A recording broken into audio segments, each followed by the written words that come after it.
चुनाव से शुरू हुई महाराष्ट्र की सियासी लड़ाई बहुत आगे पहुंच गई है। सरकार गिरने से लेकर पार्टी तोड़ने तक के मंसूबे सियासी फिजाओं में फैल गए हैं। हर कोशिशें हो रही हैं, दिल्ली से लेकर सूरत, सूरत से लेकर मुंबई और मुंबई से लेकर गुवाहाटी तक बस घमासान ही घमासान मचा हुआ है। और जो लड़ाई बागियों ने शुरू की थी वो अब असली और नकली शिवसेना के मोड़ तक पहुंच गई है। यानी कि बाला साहेब ठाकरे की शिवसेना पर शिंदे ने अपना दावा ठोका है, तो उद्धव ठाकरे के लिए सरकार के साथ साथ पार्टी बचाने का बड़ा संकट पैदा हो गया है। आज इसी पर करेंगे चर्चा कि आखिर क्या शिवसेना टूट के कगार पर है, कौन है शिवसेना का असली वारिस, किसकी होगी शिवसेना, किसे मिलेगा धनुष बाण। लेकिन पहले ये रिपोर्ट देख लेते हैं।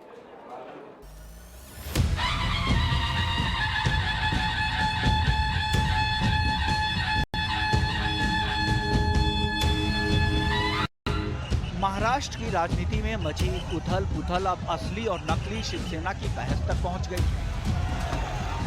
बाला साहब ठाकरे की शिवसेना किसकी होगी और किसे मिलेगा पार्टी का चुनाव चिन्ह धनुष बाण। इसे लेकर एकनाथ शिंदे और ठाकरे परिवार के बीच जंग के संकेत मिलने लगे हैं। एक तरफ शिवसेना के बागी नेता एकनाथ शिंदे अपने गुट को असली शिवसेना होने का दावा करने लगे और उन्होंने पार्टी चीफ व्हिप की भी घोषणा कर दी है, जबकि उद्धव ठाकरे द्वारा बनाए गए चीफ व्हिप को भी अवैध बताया है। शिंदे ने शिवसेना द्वारा बनाए गए चीफ व्हिप सुनील प्रभु को हटा दिया है और भरत गोगावले को अब मुख्य सचेतक नियुक्त किया है। इतना ही नहीं, शिंदे ने शिवसेना विधायकों की बैठक को भी अवैध बताया है। बागी एकनाथ शिंदे की तरफ से दावा आदेश जारी कर एकनाथ शिंदे को विधायक दल नेता पद से हटा दिया था, जिस पर शिंदे ने कहा कि वही विधायक दल के नेता हैं और शिवसेना के विधायक उनके साथ हैं। शिंदे ने दावा किया सेना पर अपना कब्जा जमाने के मूड में है और आने वाले दिनों में ये लड़ाई असली शिवसेना और नकली शिवसेना के मोड़ तक न पहुंच जाए और हो सकता है कि पार्टी और पार्टी के चुनाव चिन्ह को लेकर शिंदे और ठाकरे परिवार आमने सामने होंगे। मामला चुनाव आयोग से लेकर कोर्ट कचहरी तक भी पहुंच सकता है। बहरहाल ये तो अभी कयास हैं। महाराष्ट्र की राजनीति में देखिए आगे आगे होता है क्या, क्योंकि शिवसेना के स्क्रिप्ट कोई और लिख रहा है। एकनाथ शिंदे तो शायद किसी मोहरे की तरह इस्तेमाल हो रहे हैं। ईटी नाउ स्वदेश।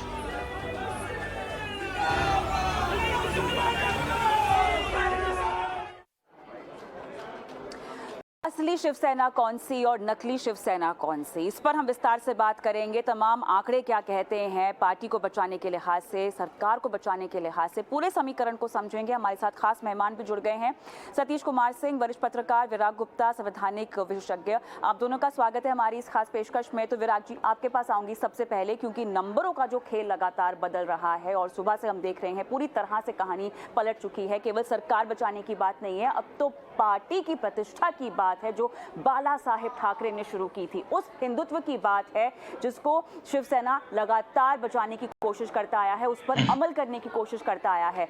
आंकड़ों के लिहाज से ये खेल कितना बदल रहा है, सरकार के लिहाज से, पार्टी बचाने के लिहाज से? विराग जी।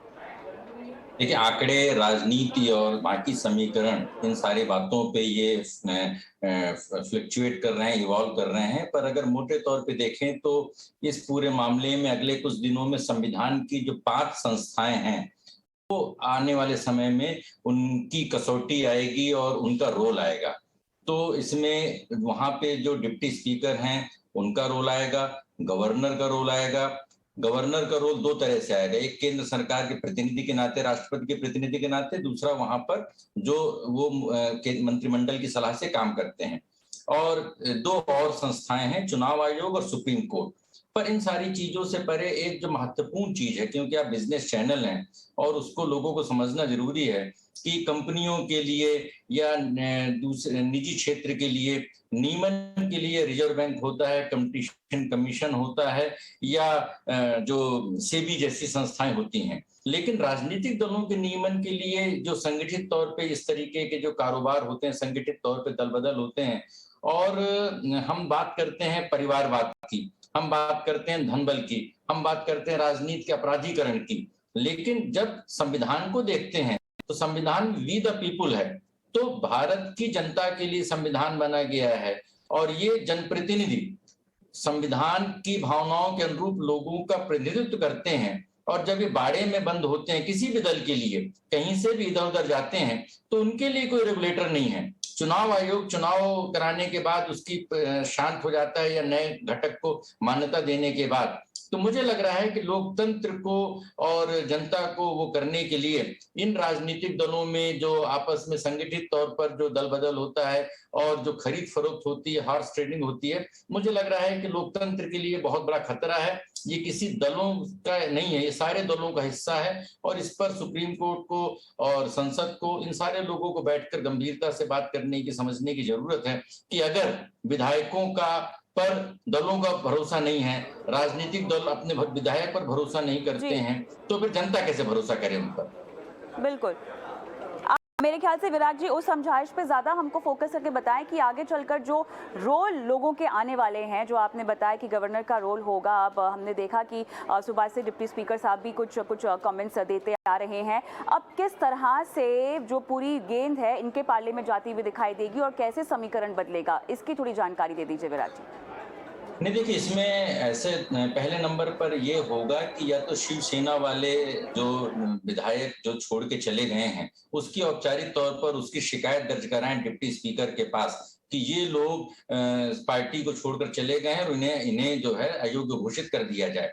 पर इसका फैसला होगा जब व्हिप जारी होगा, और व्हिप जारी होने पर जब विधानसभा में वो पार्टी के आदेश को नहीं मानेंगे। लेकिन उस बात को काउंटर करने के लिए अगर 2/3 उनके पास दूसरे धड़े के पास हैं, तो फिर व्हिप की भी मान्यता नहीं रहेगी। व्हिप किसका होगा और किसके व्हिप को मान्यता मिलेगी। और अगर ये शिवसेना अगर शिकायत दर्ज नहीं कराती है और जो दूसरा धड़ा है वो अगर अपने आप को बोलता है कि हम असली शिवसेना हैं और हमको मान्यता दी जाए, तो इस बारे में जो डिप्टी स्पीकर हैं, क्योंकि वहां पे स्पीकर नहीं है, तो डिप्टी स्पीकर उन लोगों का पक्ष जानेंगे, उनको पक्ष जानने के बाद उस पर सुनवाई करेंगे और उस पर फैसला करेंगे। लेकिन इस बीच में अगर नो कॉन्फिडेंस मोशन आ गया कि इनके पास बहुमत नहीं है और ये अपना बहुमत सिद्ध करें, तो बहुमत, क्योंकि जो सुप्रीम कोर्ट के जो 2 जजमेंट हैं मुंबई मामले में और रामेश्वर प्रसाद मामले में, तो उसके हिसाब से बहुमत विधानसभा में ही सिद्ध करना होगा। और अगर बहुमत सिद्ध नहीं कर पाए और दूसरे धड़े के पास भी औपचारिक तौर पर मान्यता नहीं है, तो 2 स्थिति रहेंगी, या तो राष्ट्रपति शासन लागू हो और अगर दूसरे धड़े को मान्यता मिल गई, या उन्होंने अपना व्हिप अपॉइंट कर लिया, या उन्होंने स्पीकर को ही नया बदल दिया, नया स्पीकर अपॉइंट कर दिया, तो फिर उनकी सरकार बन सकती है। लेकिन अब पूरा रोल डिप्टी स्पीकर का और गवर्नर रहेगा, उसके अनुसार ही फैसला होगा कि आने वाले समय में किसकी सरकार बनेगी। चलिए, बहुत खूबसूरती से आपने ये पूरा समीकरण समझाया, लेकिन सतीश जी के पास मैं जाऊंगी। सतीश जी, जब बाला साहेब ठाकरे खड़े होकर कोई बात कहते थे ना, तो पूरी मुंबई शांत हो जाती थी। उद्धव ठाकरे ने यहाँ पर एक संबोधन किया फेसबुक पर, कहा जिसको दिक्कत है मुझसे आके बात करे, कोई आगे नहीं आया। बाला साहेब ठाकरे की शिवसेना क्या खत्म हो गई? देखिए, सवाल में आपने थोड़ा सा एडिटोरियल भी लगा दिया है। बाला साहब जब बोलते थे, दहाड़ते थे, तो पूरा मुंबई और क्या महाराष्ट्र दहाड़ता था, पूरे भारत का पूरा भारत सुनता था। ये नई शिवसेना है, उद्धव ठाकरे नए हैं, वहां चाल उन्होंने भी चला, इमोशनल कार्ड खेला, उसका कोई असर नहीं हुआ। मैं आपका ध्यान और आपके दर्शकों का ध्यान बहुत दूसरे तरफ ले जा रहा हूं, और मेरे ख्याल से राजनीतिक समझ में वो बहुत महत्वपूर्ण है। संजय राउत जो उद्धव कैंप के शिवसेना के हैं, उन्होंने एक बयान दिया है। उन्होंने ये कहा कि गुवाहाटी से सब लोग आके यहाँ बात कर ले, मिल ले, और जो उसके आगे जो उन्होंने बम फोड़ दिया वो बहुत महत्वपूर्ण है। तब ये भी संभव है कि वो महाराष्ट्र विकास आघाड़ी से अलग हो जाए। ये बोलने की क्या जरूरत थी? इसका बहुत साफ मुझे राजनीतिक मकसद नजर आता है। और आपने अपने इंट्रोडक्शन में, आपके पैकेज में कहा गया कि स्क्रिप्ट की बात आई थी। भाई, स्क्रिप्ट कहीं कोई साझा स्क्रिप्ट तो नहीं है। 40 लोग मुंबई से निकल गए, पता ही नहीं चला, आ जा रहे हैं, सबको मालूम है। बातचीत भी एकनाथ शिंदे और शायद उद्धव ठाकरे की भी साथ में हो रही है। कहीं कोई और माजरा तो नहीं है। अभी तो कॉन्स्टिट्यूशनल पोजीशन पे, लेजिस्लेटिव पोजीशन पे बाद में जाएंगे। क्या उससे पहले ही तो कोई खेल नहीं हो जाएगा? और जो स्क्रिप्ट लिखने की बात कह रहे हैं, इसमें सबसे बड़ा गेनर, प्लानर या जो कुछ भी कहिए, वो भारतीय जनता पार्टी है। इसमें कहीं से दो राय नहीं है। नहीं तो दो जगह ही क्या शिंदे के लोगों को मिला, सूरत और गुवाहाटी, है कि नहीं? और उनके जो प्रदेश अध्यक्ष हैं या उनके एमएलए मुंबई से इस समय ठीक गुवाहाटी जा रहे हैं। तो ये सवाल बाला साहब का नहीं है, हिंदुत्व का सवाल है। और हिंदुत्व के नाम पर मुझे तो कभी ऐसा लगता है कि उद्धव ठाकरे, एकनाथ शिंदे सब एक ही हैं। हो सकता है आज थोड़ा स्क्रिप्ट दूसरा हो तुरंत के लिए, लेकिन बाद में सब एक ही हो जाएंगे। और हमने ये भी सुना, अभी हमें किसी ने बताया कि शायद कांग्रेस ने भी आज एक बैठक बुलाई है और शायद उन्होंने संजय राउत के आज के बयान का संज्ञान लिया है। जो एमबीए से निकलने की बात, एमबीए छोड़ने की बात उन्होंने की है, ताकि शिवसेना में जो बगावत हुआ है उस पर पहले काबू पाया जाए। यानी कि सब बाला साहेब ठाकरे के हिंदुत्व को ही आगे लेके जा रहे हैं। अब इधर है या उधर है, वो थोड़ा सा वेट करना पड़ेगा। लेकिन अब बड़ा सवाल जो आपका जवाब सुनकर सतीश जी मुझे ये समझ में आ रहा है, जो क्लाइमैक्स है कहानी का, उसके पहले भी आपको एक बड़ा सा ट्विस्ट आता हुआ दिखाई दे रहा है। वो ट्विस्ट क्या हो सकता है, क्या भाप रहे हैं आप? देखिए, मैं भाप नहीं रहा हूं, मैं कयास लगा रहा हूं, और मैं कोई ज्योतिषी भी नहीं हूं।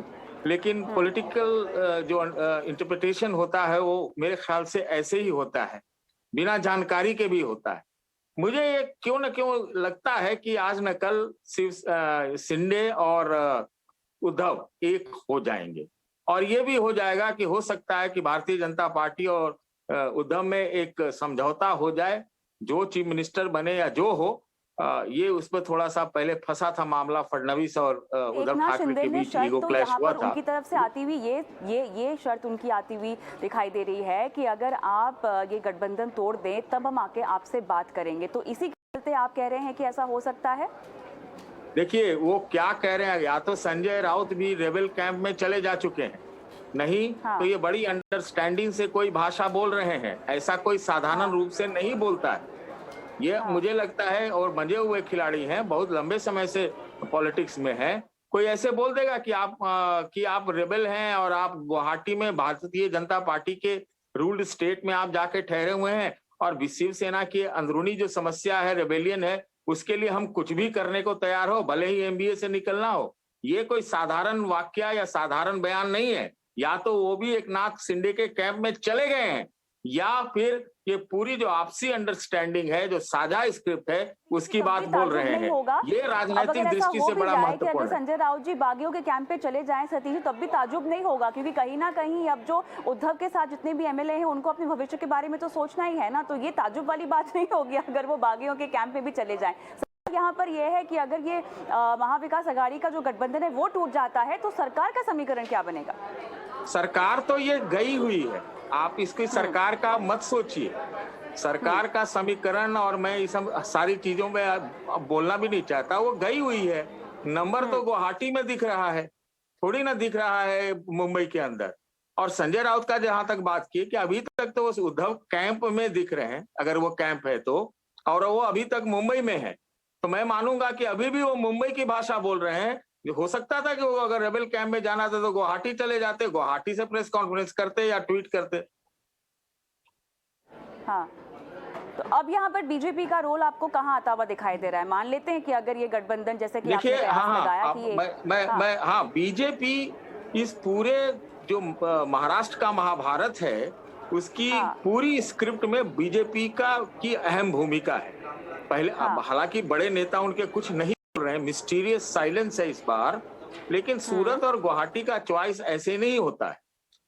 बीजेपी स्क्रिप्ट लिखी होगी, ऐन समय पर सामने आएगी, और जो भी डील हुई होगी उसी के पुख्ता डील को उजागर करते हुए सामने आएगी। और इसमें सिर्फ गेन जो है, पूरे में गेन है, सबसे ज्यादा 48 सीटें हैं महाराष्ट्र में, वो भारतीय जनता पार्टी की है। और भारतीय जनता पार्टी का स्टेक महाराष्ट्र में बहुत ज्यादा हाई है, बहुत ज्यादा हाई है। अभी इस चीज को हम समझ सकते हैं। तो वो बीजेपी चुप थोड़ी बैठी हुई है, बीजेपी एंड टाइम पर सामने आएगी। वो अपना चीफ मिनिस्टर लेके आती है या स्टॉप गैप चीफ मिनिस्टर लेके आती है, लेकिन महाराष्ट्र में फलना फूलना पसरना और पूरे महाराष्ट्र पर भारतीय जनता पार्टी का आधिपत्य हो, देवेंद्र फडणवीस हो नहीं हो हम नहीं जानते, ये उनके लिए बहुत महत्वपूर्ण है, ऐसा मुझे लगता है। और इसीलिए मैं कह रहा हूं कि कोई एक लार्जर पॉलिटिकल स्क्रिप्ट भी उससे इनकार नहीं किया जा सकता। इस स्क्रिप्ट को लेकर और हमें विस्तार से बात करनी है, लेकिन कुछ और बातें हैं जो दर्शकों को बताना बहुत ज़रूरी है शो के जरिए। इन सबके बीच में उद्धव ठाकरे के लिए थोड़ी सी राहत भरी खबर एनसीपी की तरफ से आती हुई दिखाई दे रही है। एनसीपी नेता और मंत्री जयंत पाटिल ने इस मामले को लेकर क्या कुछ कहा है, आपको सुना देते हैं। आदरणीय पवार साहब खुद आदरणीय उद्धव जी ठाकरे साहब को जाके मिले और ये सरकार बचाने के लिए जो भी प्रयास करना चाहिए वो करने की आवश्यकता है। इसके लिए हम सारे लोग उद्धव जी ठाकरे साहब के साथ में रहेंगे। ये भूमिका हमने ये सरकार बचाने के लिए की है। वो जब मुंबई आएंगे तो मुझे विश्वास है कि शिवसेना का मुंबई में माहौल है और जब वापस आएंगे उनमें से कुछ विधायक शायद बाहर निकलेंगे और शायद हमें लगता है, अभी मुझे मालूम, लेकिन उद्धव जी ठाकरे जी का प्रभाव उनके विधायक यहाँ से वहाँ जाते हैं, इसका मतलब उनमें गए ऐसा नहीं। चलिए सतीश जी, आपके पास मैं आना चाहूंगी, क्योंकि अब जैसा कि आप कहानी को इंटरप्रेट कर रहे हैं, जो कहानी आप सुना रहे हैं, उसमें सबसे बड़ा सवाल अब ये होगा कि मान लीजिए उद्धव और एकनाथ शिंदे साथ में आ भी जाते हैं, तो अब शिवसेना का बॉस कौन होगा? शिवसेना का बॉस देखिए, बाला साहब ठाकरे के उत्तराधिकारी मातोश्री के लोग ही होंगे और उनके नुमाइंदे कहीं कोई और हो जाए, मुख्यमंत्री कोई और हो जाए, अल्टीमेट पावर रिमोट तो यही रहता है। उनके लोग इसलिए अगर शिंदे भी ये सोच रहे हैं कि वो बाला साहब ठाकरे के लेगेसी को आगे ले जाएंगे या फिर उसको वो कब्जा कर लेंगे और मातोश्री से बगैर वो एक शिवसेना के बहुत बड़े छत्रपति हो जाएंगे, ऐसा नहीं होगा। जी जी, ऐसा नहीं होगा। विराग जी कुछ कहना चाह रहे थे। विराग जी। कविता जी देखिए, इसको समझने के लिए 2019 की जो 3 साल पहले घटनाएं हुई थी उनको समझना जरूरी है, क्योंकि ये जो गठबंधन था, ये गठबंधन बाद में बना था। जो पिछला चुनाव लड़े थे भाजपा और शिवसेना साथ लड़े थे और पिछली बार एनसीपी के लोग साथ गए थे, फिर वापस आकर नया गठबंधन में हुआ था। 4 चीजें साफ हैं। पहला कि ये जो वर्तमान गठबंधन है अब इसकी सरकार नहीं रहेगी। दूसरा, जो भी नई सरकार बनेगी उसमें उद्धव ठाकरे चीफ मिनिस्टर नहीं रहेंगे, केंद्र में इसके भाजपा रहेगी। और 2 बातें आने वाले समय में निर्धारित करना ज्यादा इंपॉर्टेंट है, क्योंकि सरकार तो भाजपा के अनुसार ही बनेगी। पहला कि शिवसेना का किंग या शिवसेना का किंग मेकर रहेगी कि नहीं रहेगी उद्धव ठाकरे परिवार। दूसरा, महाराष्ट्र में विपक्ष कौन रहेगा, क्योंकि अगर शिवसेना भाजपा सारे लोग एक साथ अगर हो गए तो महाराष्ट्र में विपक्ष का स्पेस किसके पास जाएगा। इन सारी बातों का भी फैसला नई सरकार के गठन से होगा। लेकिन 2019 में जो पूरे घटनाक्रम हुए थे उसमें भी व्हिप और सारी चीजें, नया धड़ा सारी चीजें हुई थी, उसी के अनुसार ही ये इस बार भी घटनाक्रम घटित हो रहा है। पार्टियां बदल गई। पिछली बार भाजपा और एनसीपी के लोग थे, इस बार भाजपा और शिवसेना के लोग हैं। तो विराट जी, हम कह सकते हैं कि पिछले दिनों हमने जो बिहार में होता हुआ देखा, उसी तरह की स्क्रिप्ट है ये, उसी तरह की कहानी यहाँ पर आपको गढ़ती हुई दिखाई दे रही है।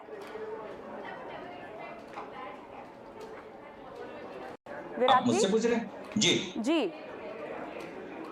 नहीं देखिए, लोक जनशक्ति जी, हाँ देखिए, ऐसा है कि एक देश में लोकतांत्रिक प्रक्रिया में 2 तरह के एक इवोल्यूशन चल रहे हैं। पहला ये है कि रीजनल पार्टीज का राष्ट्रीय पार्टियों के साथ गठजोड़, और दूसरा जो है कि विपक्ष की राष्ट्रीय भूमिका किस तरीके से हो। और इस तरीके से राष्ट्रीय स्तर पर, क्षेत्रीय स्तर पर जो चीजें हो रही हैं उसमें कई बार अलग अलग तरीके के गठजोड़ बन रहे हैं, बिगड़ रहे हैं, और ये एक लोकतंत्र है इसी तरीके से राजनीतिक समीकरणों से। पर प्रश्न ये है कि क्या ये जो सारी बातें हो रही हैं संविधान और कानून की कसौटी पर वो सही तरीके से हो रही हैं, या इसके पीछे वो ताकतें काम कर रही हैं जिससे लोकतंत्र कमजोर होता है।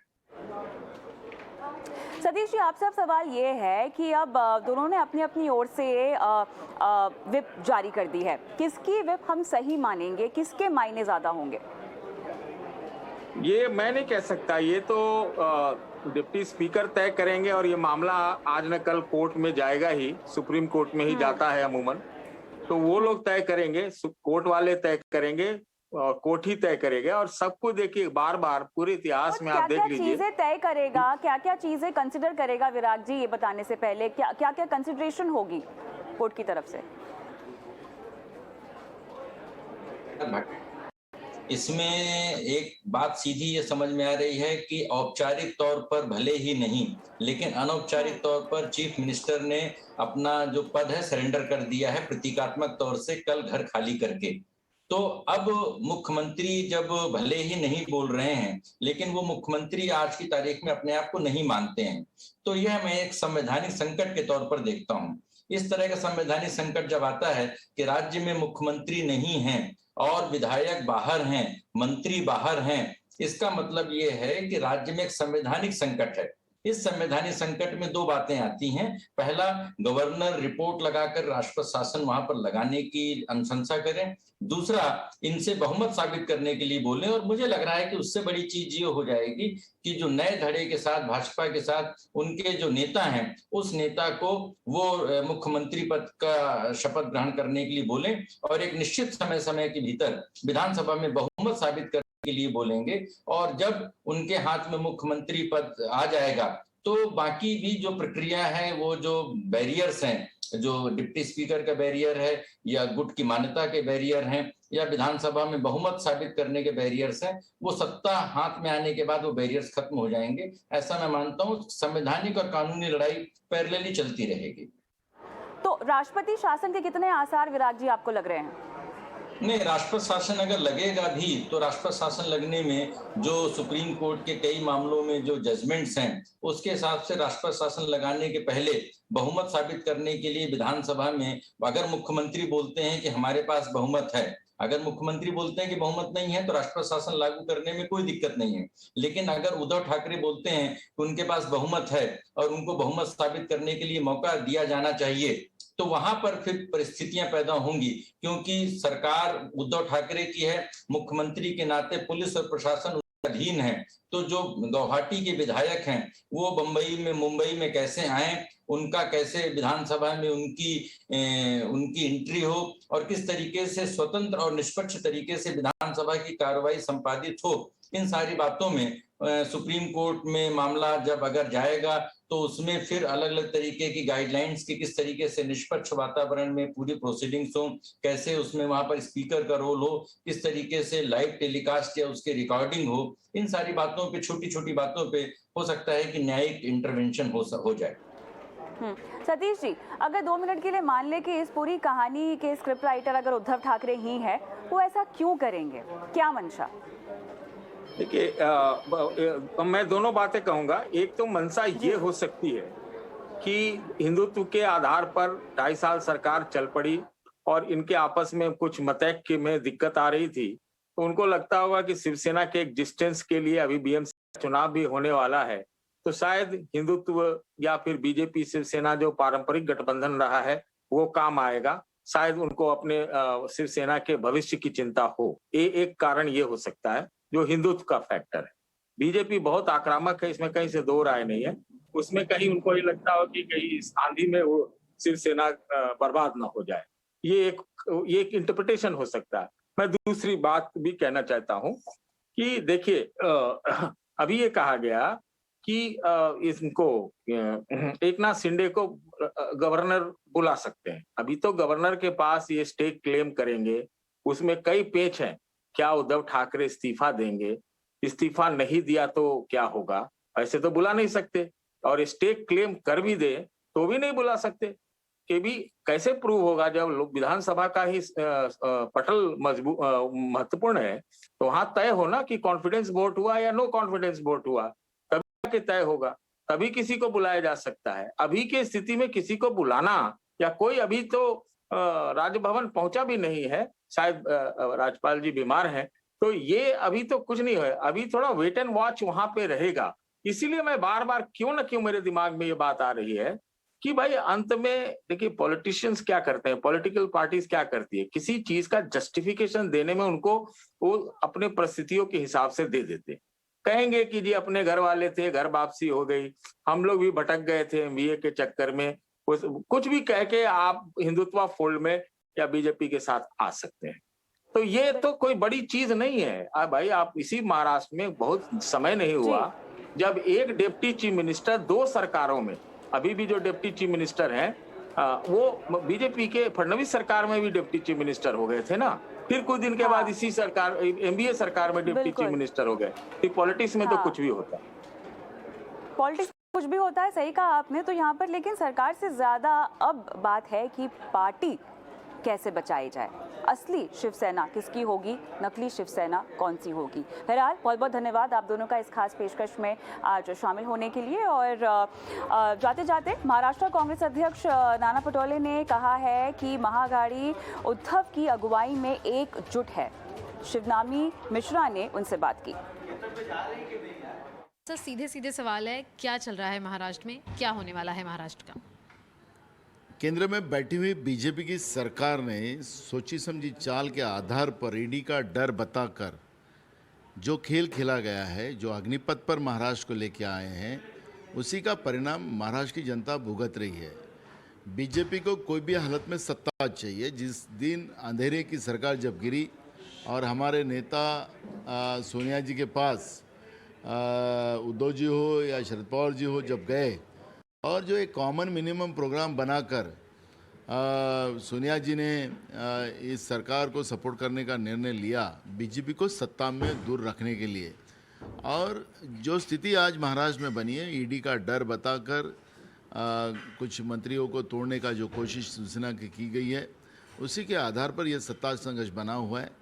लेकिन आज भी तुम्हारे मीडिया के माध्यम से जो हम आंकड़े देख रहे हैं, उनके पास तो आंकड़े पूरे हो गए।